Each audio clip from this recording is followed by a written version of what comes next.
Okay, welcome back to what should be the second last episode of the Snow Queen quest. So, last time we managed to, painfully, I should note, make our way through and finally reach the end of the 8th floor, where we got teleported up to the 9th. I believe there's 11 floors, but we'll be making our way through. Also, I don't mind paying 8,000 yen and get fully healed, because I think I get like 10,000 or something per fight. So it's not going to be that big of a deal. However, let's quickly go and get a couple of new personas, because we also have the Velvet Room here.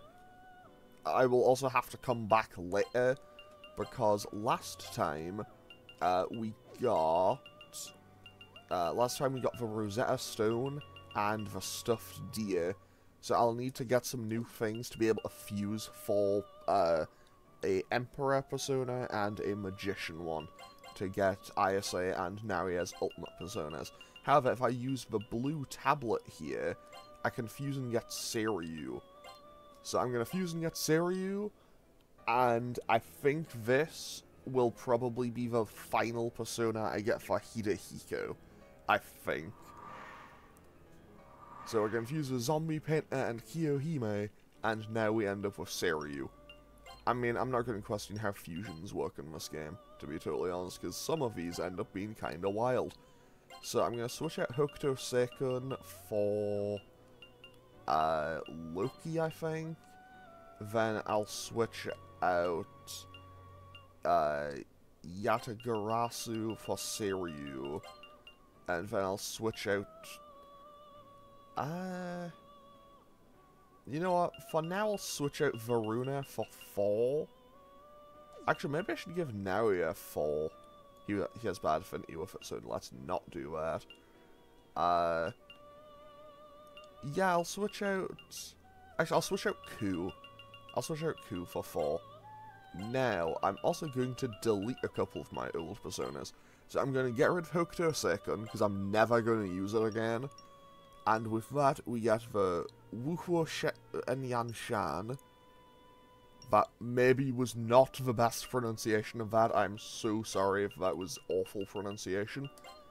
So now I'm also going to get rid of Kukulon. And with this, I should get his mythological spear, which should be a new weapon for Hidehiko. And now, I'll be coming back after this episode to do some grinding, because I do want to get the 2 ultimate personas for people. So who knows, I'll probably end up with some slightly different ones by the time I reach the end game. But for now, we now have Loki, Thor, and Seiryu. And I also want to be... So, yeah, basically, here we're going to be seeing a lot of damage on this floor. Also, I'm pretty sure these things are weak to gun, because I've played through this game twice before. Oh, I did not get through this game twice before without remembering a few things about what stuff in this area are at least sometimes weak to. Okay, so let's also see what these are. I think what Hokuto Seikun became was a weapon for her. It's not much of an increase across the board. It's actually way weaker for our regular hits, so I'm going to leave that as is. However, let's see how this compares. I mean, that is weaker hits, but more accurate, higher agility, higher defense, higher evasion, higher hit ratios. Yeah, and it hits more times and can inflict charm. Yeah, I'll take that. Okay, so this is a save point, I believe. So let's quickly save our game, because I'll be honest, for the last couple of episodes I've had to rely on save states just for my own convenience in between episodes. So being able to finally just have a full save point is very nice. However, now I do have to worry about how many damage floors there are. However, at the same time, it's not really all that much of an issue. I feel like Bae has a terrible move to go for here, though, because I have a feeling that these will reflect it. But hey, we'll see what happens. They do indeed reflect it, but hey, Loki now has Bufudyne, because I did use a Bufudyne card to learn that when I fused it, and now I'm realizing, now I'm really words. Now I'm realizing just how many endgame personas I've made that all have Bufudyne. Or how many just seem to have it, while I don't really have much that does earth damage. Either way, let's just go for Bufudyne. I might as well try Miragion. I used a Miragion card when using 4. Because realistically, to be totally honest, I think maybe I did it. I think realistically I've done a pretty bad job at keeping track on what type of stuff I have multiple uses for. Also, that learned Wolvan. And Genbu has maxed out and learned Mamagnare, which is fantastic because I now have AoE Earth damage. 4 hits rank 3. I will say, I do like how you kind of fly through the early ranks. That is kind of nice. Okay. Also, obviously 4 is... I assume 4 must be a primarily physical attacker. I know he has 137 magic versus okay, Varuna has 257 magic. Yeah, maybe 4 was not the play to put on ISA. So maybe I should shuffle these around. You know what, I'm going to shuffle these around, perhaps against my better judgment.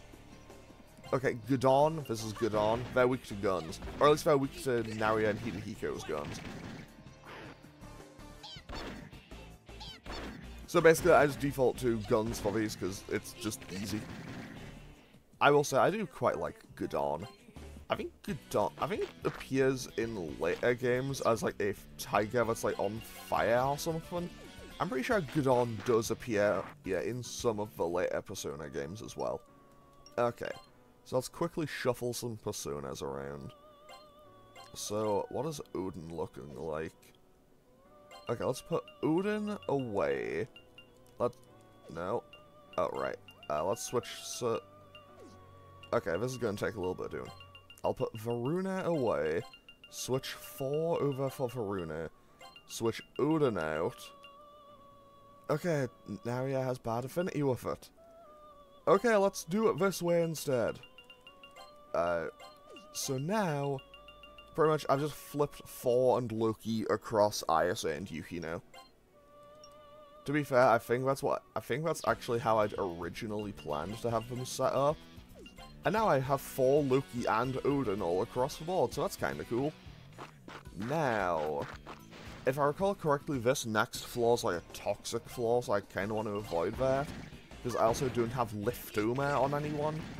I should note, Liftoma is a special move that affects the overworld, and it just lets you kinda hover over damaged floors. Wait, is that what... Well, maybe the Repulse spell does something about that. I think I might have an item that could help me, though. Let's see here.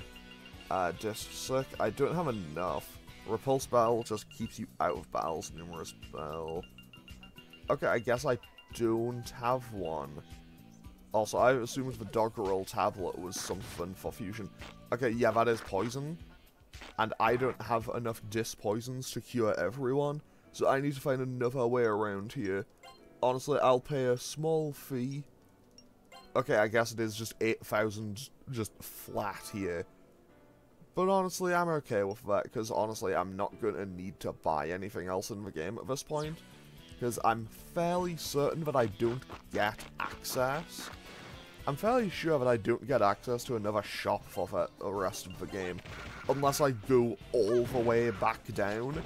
But let's be real, if I take the offer and go all the way back down to the bottom, that means I have to navigate the labyrinth again, and I don't really want to have to do that. Okay, that's just a damage floor. That's a poison floor. And I'm not walking back again right now, so let's just use this. That's a damage floor, but I know where I need to go. Also, I'm really sorry, but every time I step on a damage floor, the screen will kind of flash red to be like, hey, you're taking damage. Also, I'll be real, I still have no idea what Wolvan does, so I am actually going to just use that on Hidehiko, and maybe they'll survive the turn and I'll be able to see what happens. Because I'll be honest, I still don't know what this status effect does. If nothing else, we do have pretty okay damage with everybody now. Okay, Wolfan inflicts the Beast status effect. What does the Beast status effect do? Abilities shift with the moon phase. What does that mean? Is that like, oh, casting a second time removes it, okay. That's kind of good to know, I suppose. I assume it's probably like the higher the moon, it's probably like the higher the moon phase, the more damage they can deal or something. I assume it's probably like, they made them a werewolf, basically. I assume that's how that works. And Loki also learns Marin Karen. Okay. And I should not have targeted Ubelarus with all the Earth moves. Because realistically, it's a giant rock, of course it's going to absorb Earth attacks. But yeah, so pretty much, let's not use Wolvan. It can be a potentially useful move to keep a hold of. That's just a damage flaw. However, this is where we need to go, and I don't think there's any other bonus rooms on this floor. And now we're actually done with the damage flaws, because now this next floor, I believe this next floor is pretty much all just like trick rooms. Not trick rooms, like dark rooms, more accurately. So it's like, you don't get to see where you're going. But otherwise, I think we're okay. Azure Cessation doesn't... Okay, that didn't actually do all that much. However, if everyone else wants to hit... Okay, yeah, Hidehiko's new spear, very helpful. Good to know. Eriko now hits level 52. Honestly, I'm gonna get to the end of this dungeon with everyone at like 52 or 53. And then Yukino will still be like level 56 or whatever she was at. Wait, I'm going the wrong way, I think. Yeah, I'm going the wrong way. I need to go this way towards the dark room. Okay, I know that Rangda, the thing at the back, I remember that's weak to fire, but I think these things at the front are resistant to it. Or maybe they just outright absorb it. So I'm just gonna kind of, shoot for as much AoE as I can. Okay, that's Miragidyne. They reflect it. And they resist that. Fortunately, I know that actually Rangda could be very handy here. I say Rangda could be very handy here because I know that they can, it's not a guarantee that they will, but they can drop Megiddo stones. Okay, 4 hits rank 4 and learns Tetraja. And, okay, we got a metal card. But yeah, I know they can drop Megiddo stones, which means I could, in theory, fuse someone's ultimate persona and have it have Megiddo naturally, which could be very helpful. Because just having access to Megiddo is always good in this game. And that's weak to fire, and I just got annihilated. I think these things are just weak to magic by the looks of things. And that doesn't quite finish it off. There's Water Wall, so that should absorb ice now. But it gets hit by, unfortunately for it, it may have a resistance to ice for that one turn. But unfortunately, it is still weak to having a rock dropped on its head, as most things are. Okay, these are angel things, so they're probably weak to some form of physical attack. Hidehiko getting huge damage out there. Then I go for 16 damage, then that one hit itself, and Guilt Eyes just means they won't attack regularly. So let's try guns this turn. Okay, yeah, Hidehiko is going to kind of breeze through these things. Fantastic. I mean, the entire party is going to kind of breeze through them. Okay, so... I'll be totally honest, I don't think this is actually the path I need to be on, because I'm fairly sure this actually spirals in on itself. I might be wrong, but I'm pretty sure it does. Also, I don't know what these things are, but I think that's a kind of funny looking design for them. Either way, I think these are just weak to magic, and that completely messed. I've always been kind of... I don't know, it's always been kind of weird to me, just like, how does magic mess? But whatever. Okay, that's level 54. Okay, yeah, this just loops in on itself, so I'm not going to waste my time looping all the way around there. So now we just need to find our way forward to the other side, because that way, well, when we find our exit there, that is the progress that we need to make. Although, I'll be totally honest, this episode is quite literally going to be me walking over here. Like, this entire episode is going to be me walking here, getting to the end, walking back, and doing grinding. So, yeah, that's going to be a bit of a strange one for me, but hey, it's okay. Basically, I want to do my grinding, and then I want to actually, you know, get to the end of the game. Like, I want to get, like, to the door, then I'll walk back, do my grinding, and then I'll be ready for the final fight. Okay, now we switch to just doing regular attacks. Because I need to quit out of auto. Also, 10 to 10 arrow volley doing next to nothing. And, okay, charm effect. This weird Morrigan looking thing, I don't know exactly what it's called, but hey. That weird Morrigan looking thing, like, yeah, that is also weak to physical attacks, good to know. And Mediorama for, what, 12 SP, still continues to just be absurdly helpful. Like, I'm at the end of the game, this is the final dungeon, and I'm still getting this much value out of it. Okay, let's check this other side, I suppose, because it seems to want me to go this way. Grimmies and a Fafnir. I don't remember what these are weak to, and I don't like that I don't remember what they're weak to. So I'm just gonna kind of blast them with everything I can and hope that they... Like, I know that these alien-looking things are the problem, though. I remember they are tough. Because Hell Eyes is an annoying move that I wish kind of didn't exist. I think they're just weak to magic. I think they might just be weak to magic. So as long as I can kind of blast these things out of existence, then I'm in the clear. Because I do not like these things, because I know I've gotten a game over to them in the past. I think it was in the first time I played it through this game. But I know that they are a problem.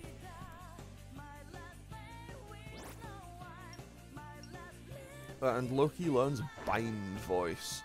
Okay. I should probably, like, heal or do something here. No, I'm gonna keep going for it. Who'd that target? This is bad. This could actually be very bad. Yeah, I need to do something here. Because I'm in a really bad spot. Fortunately, I have enough bombs of life, read 99, that I probably shouldn't have to worry. But you know, it could be a problem, so I'm gonna get Naria back up. And now he can just Magnetine, and from here, I think I'm okay. I think I'm in the clear from here. Okay, as soon as this thing drops, I'm in the clear. There we go. And now we can just hit it with whatever, and it should die. Okay, way to target the wrong thing, enemy, but thanks for the help, I suppose. But yeah, those things are potentially very scary. Those things have the potential to be very scary because they do a lot of status ailments. This is another dead end, I think. But yeah, they have the potential to be very scary because they can do a lot of status ailments, and then they'll just hit you with Hell Eyes. So basically they debilitate your ability to fight back and then just insta-kill you. Like, that's their general game plan. Like, yeah, they also have, like, Maziodyne and stuff, but generally they just want to kind of debilitate your party into being unable to attack, and then finish you off with just, like, a guaranteed kill, basically. Which, you know, could be a bit of a problem. So fortunately we can get through without, hopefully, too much hassle. And also, I kind of wish I had a Megidula stone to teach, to have taught Loki as soon as I fused him. But I don't think I had one. So realistically, I probably should have at least just used a regular Megidula stone. Because honestly, to be totally honest, I don't really know why I fused Loki. Because it has primarily status moves, and I don't really use them all that much. However, we've now made our way through. We've now navigated our way through the darkness, and we are pretty much where we need to be now. And I should have gone for regular physical attacks here. But that was a mistake on my part, which is not ideal. Okay, so let's quickly just switch, do regular weapon attacks, and this should finish these all off either this turn or next turn. And that was Megidolaon. I don't think I'm going to get any personas that learn that, because, okay, I should note, just because the party members' ultimate personas are like high level 50s, low level 60s, there are personas in this game that are way higher level. I think there's, what the hell is this thing? Ouroboros? Okay, I can kind of see it. But yeah, there's some personas in this game. I think the highest one in the game is, or maybe it's the highest, I don't know. I feel like Lucifer and Vishnu are like really high level in this game. I might be misremembering, but I think Vishnu is like the one that was on the original box art. I might be wrong. And that's like 20 levels higher or something than Amun-Ra is. And Amun-Ra is Naria's ultimate persona. Which is a little bit strange, but I can't really complain, because honestly both do look super cool in this game. And also, I'm never going to complain about Amun-Ra, but you'll see why when I get it. Well, when I approach the final boss fight, because honestly it's kinda busted, and it's kinda busted in a way that kind of trivializes the last boss. I mean, I say that, hopefully this isn't going to be another case of me, you know, inciting hubris. Because I know my luck, I will find a way to choke and mess this up in some way. Now, if I can take out the front line, I think I'm in the clear. Because the front line here is actually what kind of scares me. This back line, not that worried about it. Yukino is out of SP, that's something I've just realized. She's also dead, so that's not great for me. But on the plus side, I think Ice Breath finishes a 2 off. Doesn't finish off either. There we go. Okay, we're in the clear now. We are now in the clear because they don't resist physical attacks either. And now that I have fought them once, I can just see what they are weak to. Also, turn to turn. End of the final dungeon, Mediorama still just brings me all the way up to full health. Off with one cast, which is kind of insane.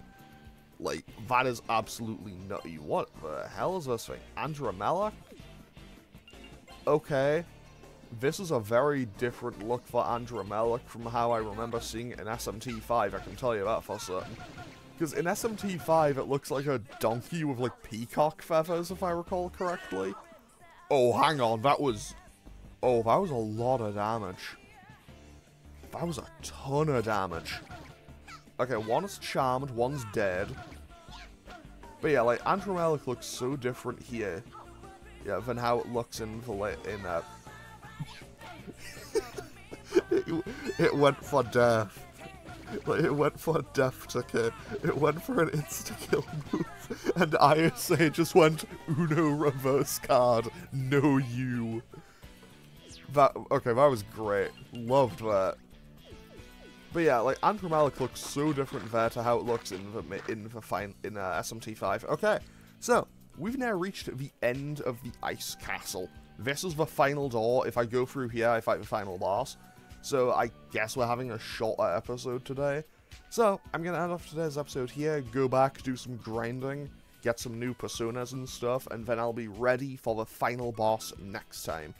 Then after we finish the Snow Queen quest, we'll be right on it in the Sebek route. So I'm going to end off today's episode here. As always, feel free to leave a comment or click any buttons down below if you feel so inclined.